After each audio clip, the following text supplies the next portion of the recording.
সম্মানিত ভিউয়ার্স, আসসালামু আলাইকুম ওয়া রাহমাতুল্লাহি ওয়া বারাকাতুহু। আশা করি সবাই আল্লাহর অশেষ রহমতে ভালো আছেন, সুস্থ আছেন। এই চ্যানেলে আরেকটি নতুন গুরুত্বপূর্ণ ভিডিওতে আপনাদের সবাইকে স্বাগতম।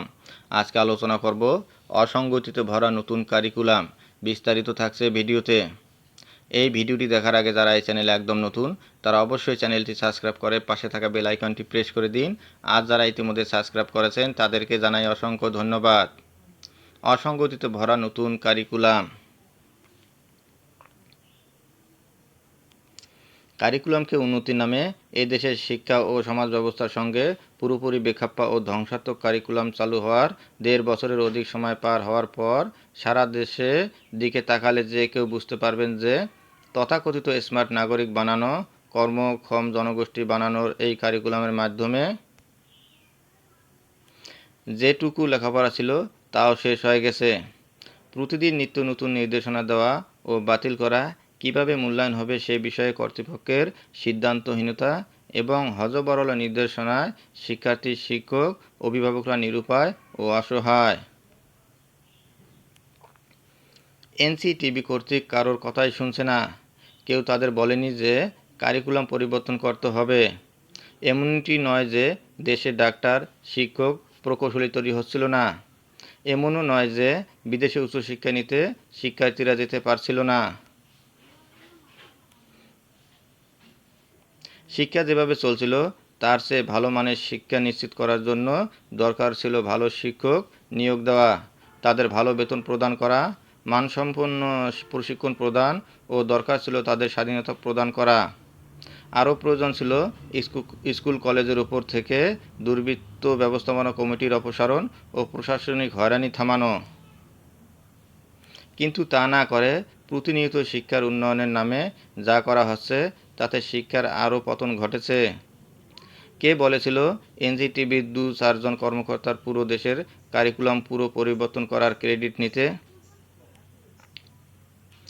তারা কজন যেন সবাই বোঝেন, কারো কোনো কথা শুনতে চাননি। ফলে যেটি হয়েছে, প্রাথমিক ও মাধ্যমিক পর্যায়ে শিক্ষায় আরও অধঃপতন ঘটেছে। এর প্রমাণ যে কেউ যে কোনো সময় দেশের বিদ্যালয়গুলো ঘুরে আসলে দেখতে পাবেন। অনবরত নতুন নতুন সিদ্ধান্ত শুধু জনপ্রিয়তা অর্জন করার জন্য। যেমন কোনো শিক্ষার্থী যদি এসএসসি পরীক্ষায় ১ বা ২ বিষয়ে অনুত্তীর্ণ হয় তাহলেও একাদশ শ্রেণীতে ভর্তির সুযোগ পাবে। তবে তাকে পরবর্তী ২ বছরের মধ্যে এসএসসি পরীক্ষায় অনুত্তীর্ণ বিষয়ে পাশ করতে হবে। আর ৩ বা তার বেশি বিষয় অনুত্তীর্ণ হলে একাদশ শ্রেণীতে উত্তীর্ণ হওয়া যাবে না। শিক্ষার্থীরা পড়াশোনা এমনিতেই ছেড়ে দিয়েছে, বিশেষ করে যারা পারিবারিকভাবে সিরিয়াস তারা বাদে। তারপর অকৃতকার্য হয়েও কলেজে ভর্তির সুযোগের মতো খবর তাদের অবস্থা যে আরও কোথায় নিয়ে যাবে তা কর্তৃপক্ষ ভেবে দেখার সময় পাননি। কেউ কেউ বলছেন ২০২৫ সালের মাধ্যমিক স্তর পর্যন্ত নতুন শিক্ষাক্রম বাস্তবায়ন কার্যক্রম ও মূল্যায়নের পর বোঝা যাবে চ্যালেঞ্জ মোকাবিলায় সেটাই কতটা সফল। কিন্তু আমি বলছি, সেই পর্যন্ত এই পুরো ব্যবস্থার মধ্যে যত শিক্ষার্থী আছেন এবং তাদের পূর্ববর্তী ও পরবর্তী সবাই কিন্তু যে মহা ক্ষতিগ্রস্ত হলো এবং আরও হবে, সেই দায় নেওয়ার কিন্তু কেউ নেই। জাফর ইকবাল স্যার বলেছেন, এই কারিকুলামের সুফল দেখতে ৫-৭ বছর সময় অপেক্ষা করতে হবে। কিন্তু স্যারের বিভিন্ন বিদ্যালয়ে গিয়ে দেখার কতটা সুযোগ হয়েছে জানি না, কিন্তু আমি দেখেছি এবং দেখে চলছি। উপকার যেটি হয়েছে, শিক্ষার্থীরা বই দেখে পড়তে পারছে না। বাংলা বইও না, ইংরেজিও না, ভাষা দিয়েই সব বিষয়ে বই লেখা। ভাষাতে যদি তারা এত দুর্বল থাকে তাহলে কোথায় দক্ষতা আর কোথায় কম্পিটেন্সি অর্জন? তাদের সংখ্যা প্রায় শতাংশের কাছে। তারা এসব থেকে যোজন যোজন দূরত্বে অবস্থান করছে। আমরা কল্পনায় যা ভাবি যে সব শিক্ষার্থী তাদের স্বাধীনতা নিয়ে শিখবে, আনন্দের মাধ্যমে শিখবে। যে পাঠ্য বই করা হয়েছে তাতে আনন্দের ছিটে ফোঁটাও নেই, ব্যতিক্রমী দু কয়েকটি অধ্যায় ছাড়া। নিজেরা সব চিন্তা করে নিজেরাই কল্পনা দেখেছি শিক্ষার্থীরা অনেক কিছু শিখেছে, কিন্তু বাস্তবে কী হচ্ছে তার ধারে কাছেও যাচ্ছি না। আমরা যারা শিক্ষা নিয়ে মাঠে কাজ করি, শিক্ষা বিষয়ে চিন্তাভাবনা করি, বারবার বলে আসছি কারিকুলাম লিখিতভাবে খুবই ভালো, কিন্তু বাস্তবের সঙ্গে এর মিল অনেক কম। এই কারিকুলামকে অর্থবহ করতে হলে কমপক্ষে 50% লিখিত পরীক্ষা থাকতেই হবে। আমরা যতই বলি না, কর্তারা ততই শক্ত অবস্থানে চলে যাচ্ছিলেন যে লিখিত পরীক্ষা মানে মুখস্থ, লিখিত পরীক্ষা মানে প্রাইভেট পড়া, লিখিত পরীক্ষা মানে নোট গাইডের ব্যবসা। কোনোটি কিন্তু থেমে নেই, শুধু নেমে গেছে শিক্ষার্থীদের জানার আগ্রহ, বই পড়া। তাদের অবশ্যই কর্মকর্তাদের তেমন কিছু যায় আসে না, কারণ তাদের মধ্যে কেউ কেউ এমন সব কথা বলেন যে ব্যাখ্যা দেন যে এ দেশের শিক্ষা নিয়ে যারা চিন্তাভাবনা করেন তারা কেউ কিছুই বোঝেন না, বোঝেন শুধু এনসিটিভির 2-4 জন কর্মকর্তা, যারা লোকজন ধরে কলেজ থেকে ডেপুটেশনে ঢাকায় থাকার জন্য এনসিটিভিতে এসেছেন।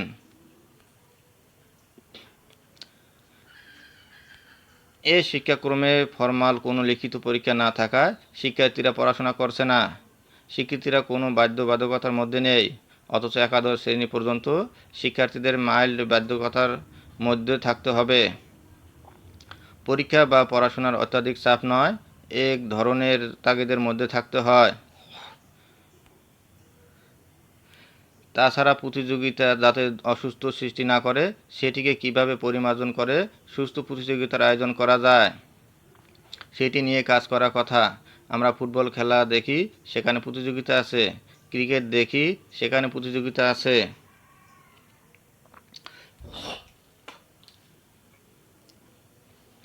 এভাবে সব কাজেই প্রতিযোগিতা আছে, কিন্তু নতুন কারিকুলামে আমরা বলছি শিক্ষার্থীরা কোনো প্রতিযোগিতা করবে না।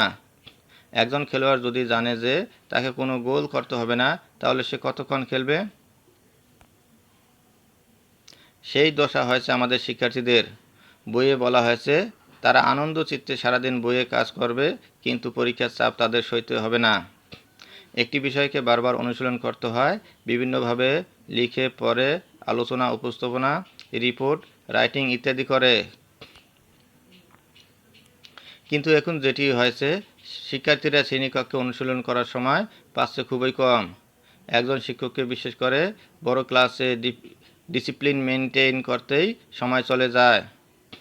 কখন সে শিক্ষার্থীকে দিকে ব্যক্তিগতভাবে খেয়াল রাখবেন? এখানে আরেকটি কথা হচ্ছে শিক্ষকদের নিজস্ব মূল্যায়ন, এক বিদ্যালয় থেকে অন্য বিদ্যালয়, শহর থেকে গ্রাম, ছোট থেকে বড় শহর, ভালো প্রতিষ্ঠান থেকে অপেক্ষাকৃত কম মানের প্রতিষ্ঠানের শিক্ষকদের মূল্যায়ন কখনোই এক হবে না। আর এটি হবে না বলেই একটি জাতীয় স্ট্যান্ডার্ড থাকতে হবে।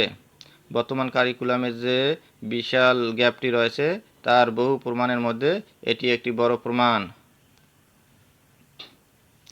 মাধ্যমিকের মূল্যায়ন পদ্ধতি শিক্ষণফলের পরিবর্তে পারদর্শিতার নির্দেশক বা পিআই দিয়ে মূল্যায়ন করা হচ্ছে। প্রাথমিকে প্রতিটি যোগ্যতার বিপরীতে 3-4টি শিক্ষণফল আছে, কিন্তু মাধ্যমিকের যোগ্যতার বিপরীতে পিআই এর সংখ্যা অত্যন্ত কম। প্রাথমিকের যোগ্যতার বিপরীতে শিক্ষণফলের সংখ্যা দিয়ে সারা বছরের পাঠ সংখ্যা নির্দিষ্ট করা হয়েছে, কিন্তু মাধ্যমিকের পিআই এর সংখ্যা কম থাকায় সারা বছরের পাঠের সংখ্যার সঙ্গে তার মিল নেই। এই পিআই দিয়ে ধারাবাহিক কিংবা সামষ্টিক মূল্যায়ন কোনোটি করা সম্ভব নয়। প্রাথমিকের শিক্ষণফলের উপর প্রতিটি পাঠ নির্ধারিত রয়েছে, যা দিয়ে ধারাবাহিক মূল্যায়ন করা হয় এবং ফল পরিবর্তন বা ফিডব্যাক দেওয়া সম্ভব। পিআই এর সংখ্যা কম থাকায় মাধ্যমিকে সেই সুযোগ নেই। ধারাবাহিক মূল্যায়নের মূল উদ্দেশ্য হচ্ছে ফলাবর্তন প্রদান করা, অর্থাৎ ফিডব্যাক দেওয়া, আর সামষ্টিক মূল্যায়নের মূল লক্ষ্য হচ্ছে গ্রেড প্রদান করা। প্রাথমিকের সামষ্টিক মূল্যায়নের জন্য শিক্ষণফল থেকে সহজে প্রশ্ন তৈরি করা সম্ভব, কিন্তু মাধ্যমিকের শিক্ষণফল না থাকায় এবং তার উপর ভিত্তি করে পাঠ্যপুস্তক রচিত না হওয়ার কারণে পাঠ্য বই সামষ্টিক মূল্যায়নের জন্য উপযোগী নয়। ফলে পিআই দিয়ে সামষ্টিক মূল্যায়ন করা সম্ভব নয়। মাধ্যমিকের পিআই এর সংখ্যা কম থাকায় তা দিয়ে ধারাবাহিক মূল্যায়ন করাও সম্ভব নয়, কারণ সেখানে ফলাবর্তন পাঠের সঙ্গে সঙ্গে না দিয়ে অধ্যায় শেষে মাস শেষে প্রদান করার ব্যবস্থা নেওয়া হয়েছে এবং এই ক্ষেত্রে কোনো রেকর্ড কিপিংয়ের ব্যবস্থা রাখা হয়নি। প্রাথমিকে সেই ব্যবস্থা রাখা হয়েছে। ভুলে ভরা পাঠ্যপুস্তক আর প্রজেক্ট অ্যাসাইনমেন্টের নামে শিক্ষা ব্যয় বাড়ানো হয়েছে। শিক্ষার্থীরা সারা রাত মোবাইল টিপে অ্যাসাইনমেন্ট করছে। মোবাইল দেখে দেখে যদি অ্যাসাইনমেন্ট করতে হয় তা নোট বইয়ের চেয়ে কম কিসে? এক অভিভাবক বলেন, সপ্তম শ্রেণীতে 6 দফার উপর অ্যাসাইনমেন্ট করতে বলা হয়েছে তার সন্তানকে। কিভাবে করবে কোনো গাইডলাইন নেই। শিক্ষক নাকি বলে দিয়েছেন গুগল সার্চ করে বের করতে।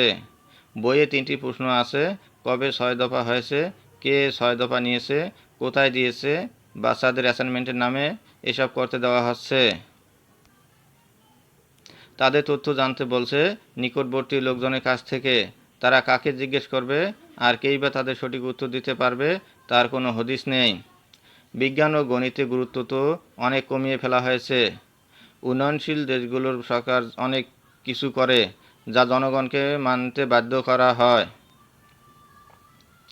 জনগণের প্রচুর কষ্ট হয়, কিন্তু ওই সব সরকার আত্মতৃপ্তিতে ভোগে। যেমন আমাদের দেশের বাজেটের গন্ধ পেলেই সব জিনিসপত্রের দাম আকাশ ছোঁয়া হয়ে যায়। সাধারণ মানুষের ত্রাহি ত্রাহি ভাব আর কর্তারা জনগণের উপহাস করতে বলে থাকেন এটি স্বস্তির বাজেট। পরিমাণে আগের চেয়ে কমিয়ে জীবনের কষ্টের উপর দিয়ে তারা চালিয়ে যান আর কর্তারা বলতে থাকেন জনগণের মঙ্গলের বাজেট। জনগণের কিছু করার নেই, কিন্তু কারিকুলামের কি হলো? এটা তো জনগণ চায়নি। এটাও কি বাজেটের মতো চাপিয়ে দেওয়া হলো? যাদের জন্য কারিকুলাম, যারা এই কারিকুলাম বাস্তবায়ন করবেন তাদের কথা না শুনে কেন এই কারিকুলাম চালু করা হলো? ধন্যবাদ জানিয়ে বিদায় নেওয়ার আগে আবারও অনুরোধ জানাই, যদি ভিডিওটি ভালো লাগে এবং সর্বশেষ শিক্ষামূলক আপডেট ভিডিও পেতে চান তাহলে অবশ্যই চ্যানেলটি সাবস্ক্রাইব করুন। ধন্যবাদ সবাইকে।